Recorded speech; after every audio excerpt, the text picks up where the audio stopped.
तर भाजप आमदार नितेश राणेंच्या प्रमुख उपस्थितीमध्ये पुण्याच्या इंदापूरमध्ये हिंदू जनआक्रोश मोर्चा काढण्यात येणार आहे। नितेश राणेंच्या उपस्थितीत इंदापूर शहरातून जनआक्रोश मोर्चाला सुरुवात होणार आहे।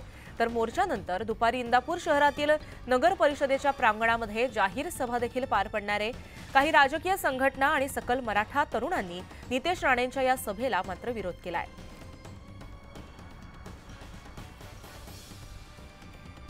तर याबाबत आपण अपडेट जाणून घेतोय आमचे प्रतिनिधी जितेंद्र जाधव यांच्याकडून। जितेंद्र, इंदापूरमध्ये सध्या राजकीय हालचाली मोठ्या प्रमाणात होत आहेत, तर सध्या इंदापूरचं कसं वातावरण आहे, काय सांगाल? गार्गी, थोड्याच वेळात नितेश राणे हे इंदापूरमध्ये दाखल होतील, परंतु आज आपण बघितलंय की मराठा सकल समाजाच्या वतीने आणि जरांगेंच्या विरोधात नितेश राणेंनी घेतलेल्या भूमिकेमुळे मराठा समाज आक्रमक झालेला आहे।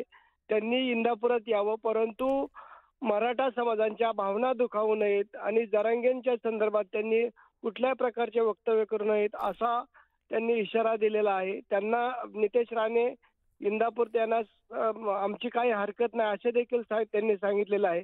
परंतु इंदापुरात येऊन जरांगे विरुद्ध जर आपण बोलाल तर आम्ही त्याला सडकून उत्तर देऊ असा देखील इशारा येथील मराठा बांधवांनी दिलेला आहे। आणि त्याच धर्तीवर बारामती आपल्या इंदापूरमध्ये पोलिसांनी चोख असा बंदोबस्त ठेवलेला आहे आणि थोड्याच वेळात आता नितेश राणे हे इंदापूरमध्ये दाखल होतील।